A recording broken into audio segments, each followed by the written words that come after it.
Hello, welcome to Mark Langley's Horsemanship Podcast, a podcast helping people to understand their horses better, to provide solutions in a calm, connected way. I'm Jenny Langley. And I'm Mark Langley.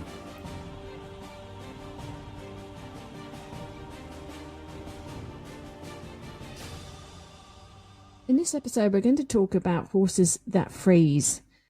It's a subject that you may have come across, or perhaps it's completely new to you. So, Mark, I just wondered if you might be able to just very quickly describe to us what a frozen horse actually looks like, and what sort of horses freeze up. What triggers it?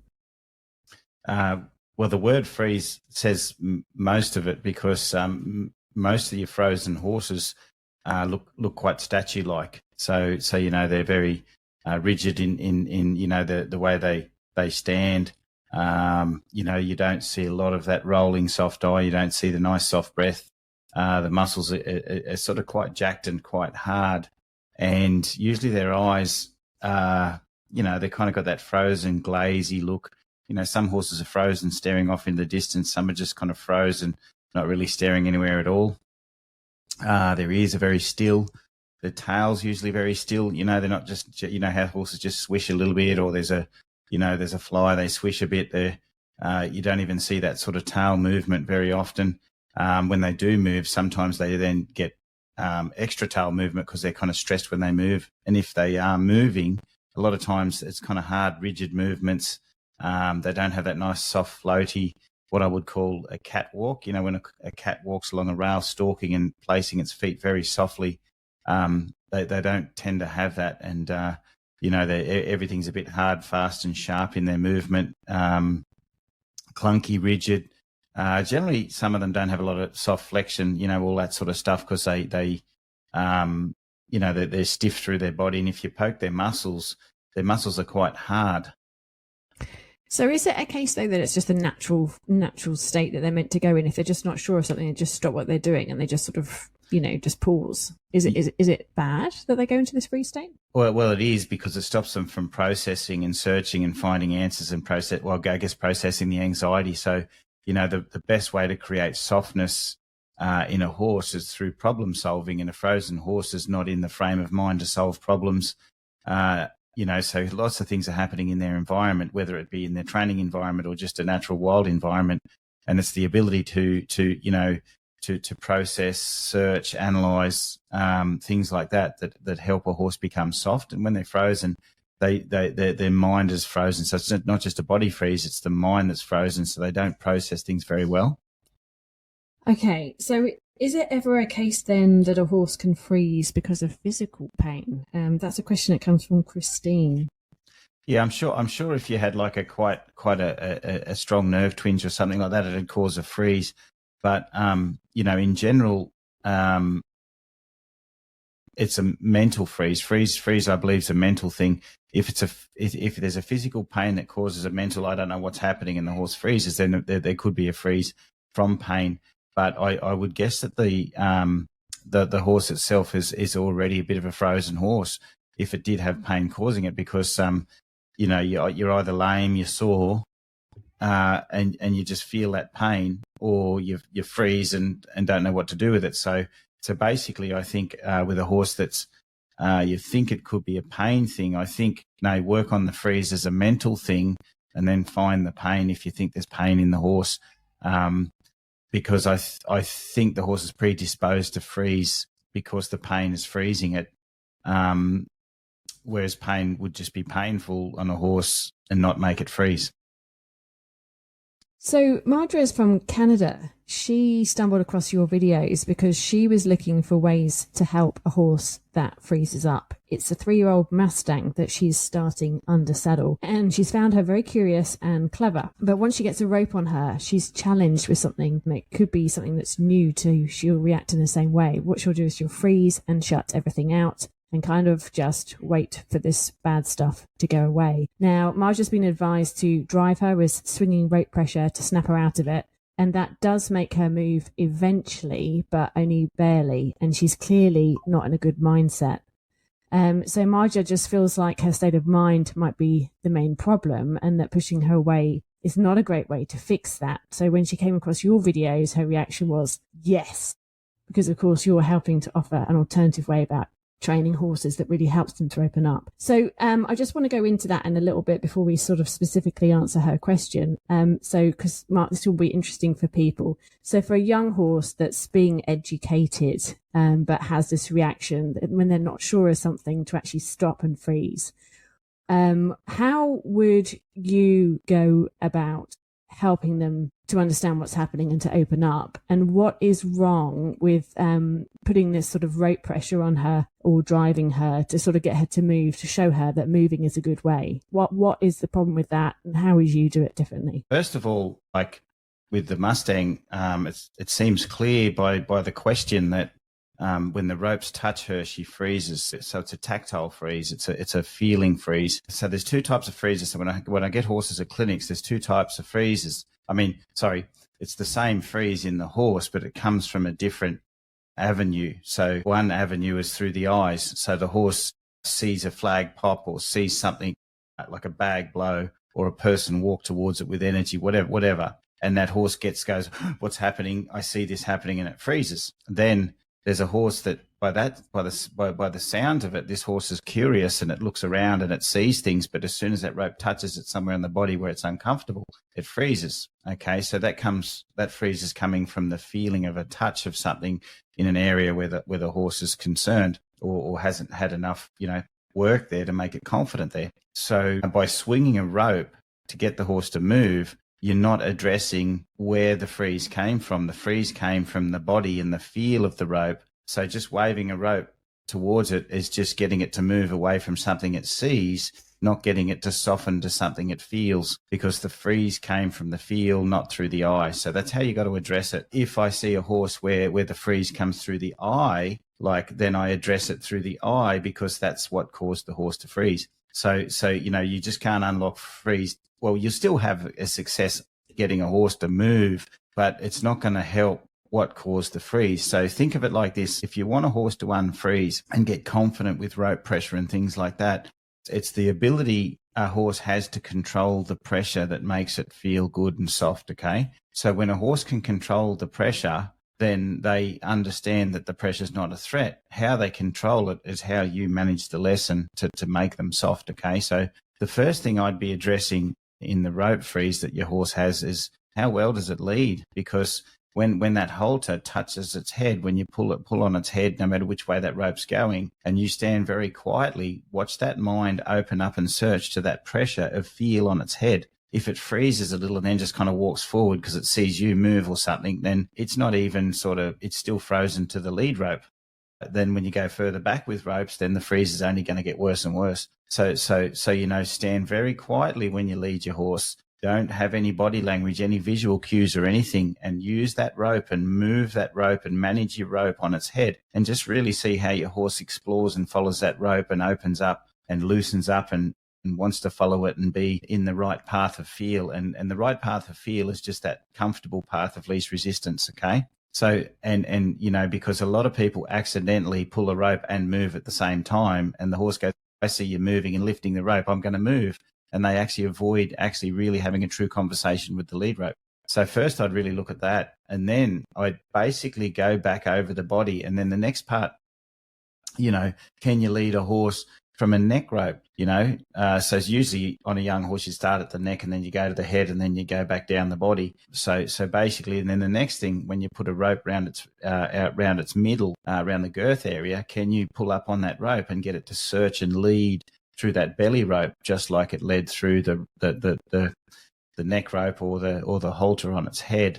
And basically, once the horse can sort of unlock and search and control the feel that's on its body, then it'll start to trust the feel on its body. And then every place you touch a horse, opposed to getting a frozen feeling in the body and the mind, you'll get a loosening and an ability to kind of process that pressure. So when you eventually get back to, say, putting a hand on the hip and just getting them to soften their hindquarter and step across a little bit, well, they'll soften because every time you've touched them with whatever it may be, a rope, a hand or whatever, it's been there to get them to soften and search. So basically, you have to address the freeze that was caused through the feel on the horse, through feel on the horse. Okay, so you create a solution through addressing the direct problem. So can you just explain then, because she's been watching your videos opening up horses on the membership.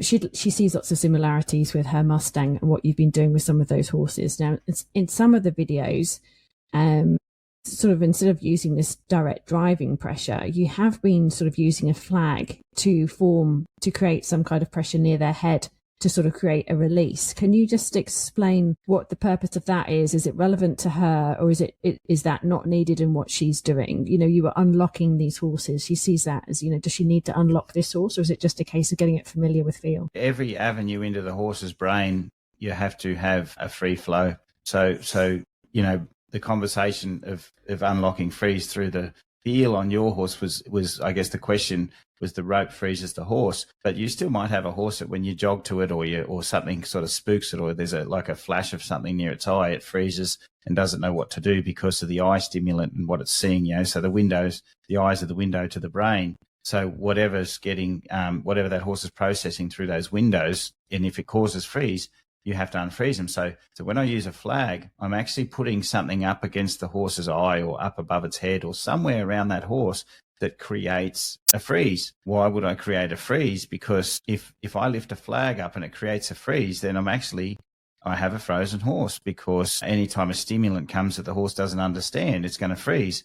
So that's why in training you have to deliberately do something that's slightly negative to turn it into a positive. And a lot of people are a little bit scared to do the negative because they actually want to make everything kind of nice and calm and safe. But then if the horse goes into freeze in a horse trailer or something like that, a horse float, then it kind of panics and they don't know what to do. So if I see a horse that sort of has a very distinct little eye freeze, then I'll put something above its head and I'll keep moving and poking the air or whatever, or bring it towards the horse until I see that horse go, I'm going to have to search. And when I see the brain move and the eyes look around and the horse look for an answer or something like that, then I've unlocked the brain into looking for a solution and problem solving. So that's why the flag is in place. And then sometimes when the horse is searching, I might pick up the rope and say, well, have you tried following the feel of a rope?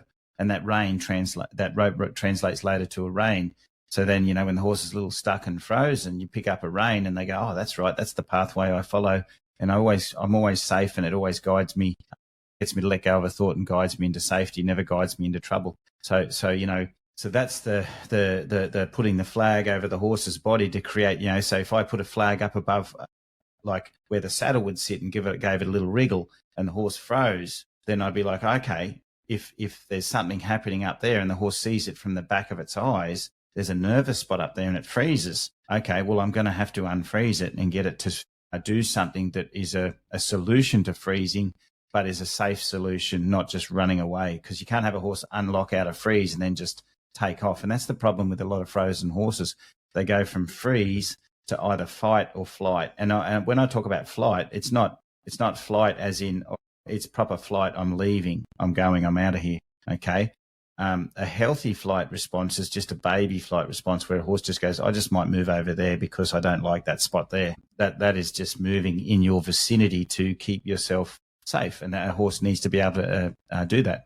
Okay, well, let's talk about that flight or fight response. Shez from Australia has a horse that spooks and can get quite anxious at times when she waves the flag, and she doesn't like the rope at the back of her legs. So she can feel her anxiety. She's sort of less anxious under saddle, but her anxiety is still there. She doesn't like to stand for very long. She's improving. She's getting better at things on the ground, and she can walk well on a long lead and back up and do on rein stops. But she's only had her for 7 weeks, and she's wondering, you know, what she could be doing then to help her horse specifically. And I'm guessing that a horse that doesn't like a rope at the back of her legs and spooks is actually similar to a frozen horse. Maybe the older I get, the more critical I get. Maybe I'll be a grumpy old man one day. Hopefully not. When I get newly started horses at clinics and I go down their back end and they get frightened with a rope or something like that, it really annoys me, because I'm like, a started horse shouldn't be frightened of ropes around its back end or anything falling off its back end or anything like that. Okay, it should all be sorted out. She's an off the track mare. She's 8 years old, so she's probably had little amount. But an off the track horse is technically been started. It's technically had riders on it, and I think any horse that has got spooky areas where things fall down its back end or ropes around its back end that spooks, kicks, runs off a little bit from it is a danger to ride, because if you just ride through the bush and suddenly get a bit of wire caught around its back foot, then you know what's going to happen. You're going to be, next minute you're going to be on a rocket ship or something like that. So I've had it before where I've been on a young horse and they're still been nervous, and it just a little branch flicks them on the leg, and next minute I'm on a horse that's boom, explodes. So I believe that any areas of mistrust, fear on horses should be addressed before we really think about riding. The reason is people, they'll give you 50,000 ways how to ride a horse down. Oh, my horse is a bit hot, it's anxious, it chews the bit, it rushes. Well, the horse has got all this paraphernalia on it that still doesn't know how to process, and then we're trying to figure out ways how to steer it to make it feel better. Well, we've got to get every bit of that body soft and trusting of the stuff that's going to touch it, fall off it, whatever, rugs, everything, and the horse is comfortable with that, not just standing going, I can put up with that, comfortable with it, so they're not frightened of it. And then when your horse is truly comfortable at all angles, I mean, where you're standing, if you're standing at its hip or behind it, and you can put like a breeching rope, like a great lesson for horses that are a little bit frightened around the back legs, is start to get them to lead just like horses that are girthy. You get them to softly lead to belly pressure. Well, you get a breeching rope and you get them to back up into the breeching rope. The breeching rope just catches them gently, bring them forward in the breeching rope until, like I've been explaining through this podcast, is until the horse can control the pressure softly and just move with the feel of the pressure. And then once they can do that, then they can trust the pressure, then they can stand and be, handled with the rope and things like that. And then like a horse like that, like especially the off the trackers, once you've got a bit of more of a handle, better leading on them, maybe leading with a breeching rope and being able to draw a rope behind them a little bit, and they're not kind of scooting, then you can start to think about just a soft halter and 2 long reins and just getting them to move around inside the long reins. So it's not just like, let's drive our horses forward. It's let's walk around them and let them sort of adjust their hindquarter and forequarter to stay in the long reins nice and comfortably. And when they can move around in there, like, it's just like they're just gently rolling around inside the long reins nice and loose,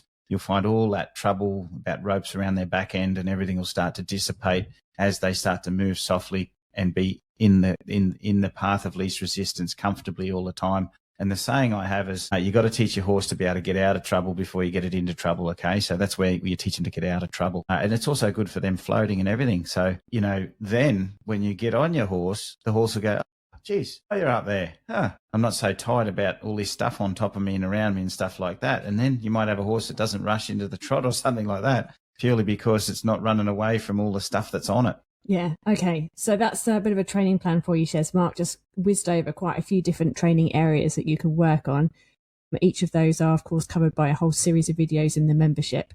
So rewind, play it again, and you'll get the list of what you need to work on. And as you said, it sort of helps so many other areas. So, Mark, if a horse is quite anxious to things like a rope, or maybe they shut down or they freeze when a rope touches them where they're not comfortable, you can kind of see that and you can go, okay, I need to work on that area. Is it that simple that once you fix it so that they are more comfortable, they understand, they're more trusting, it all makes sense to them, that anxiety dissipates? Or do they then because I'm just sort of comparing it to an anxious horse that might be anxious because it's in a new environment, or it's a horizon gazer, or it's left its mate and it's winning back to them, those sorts of anxiety. This is a different anxiety. And is it easier to help in some ways? Well, the only anxiety that you're really trying to help horses with is the stuff that we can control. And that's the only thing really we can do, because I can't control the environment. I don't have that superpower. Because I don't have that superpower, all I can control is the things that I can help the horse with. So, and most of the horses don't have enough room left to process the environment because they're still having job processing all the things that we can control.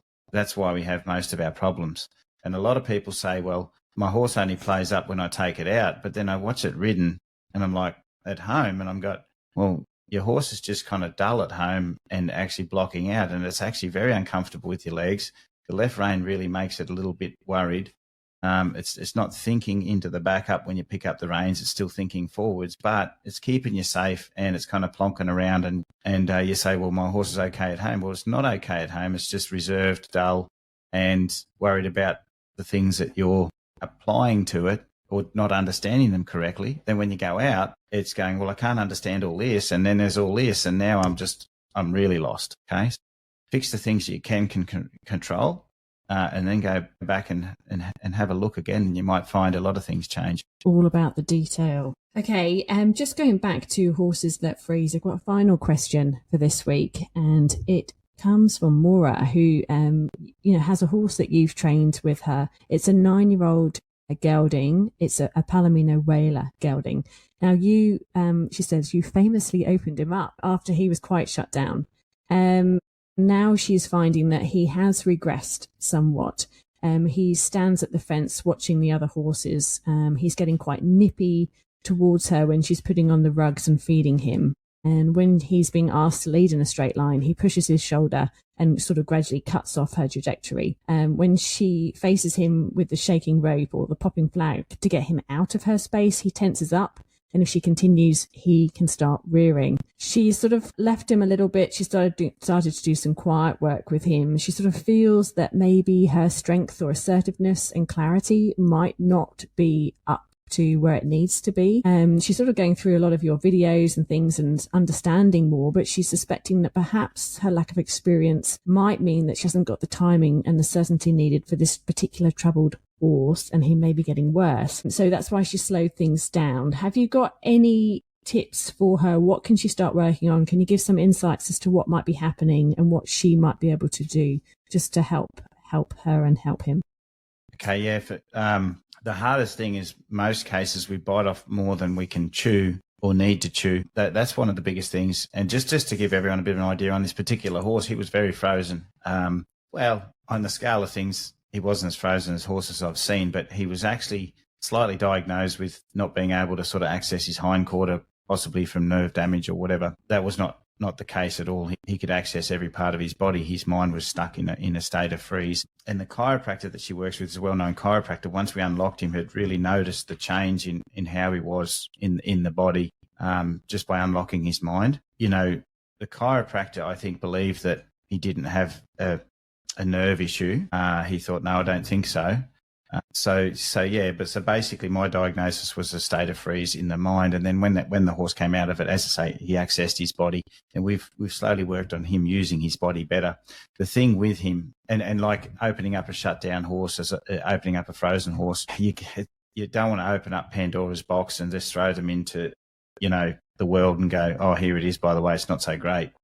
Otherwise, that's why they ended up into a state of freeze or shutting out. So I remember when we opened him up, you took him back to the agistment centre, and you were going to take him away from the agistment centre because he was not coping. And then when we unfroze him, he went back and he rested in the paddock, and he was calm, and he wasn't sort of just gazing off and really stressed in his paddock. So obviously he's reverted back. But the thing is it's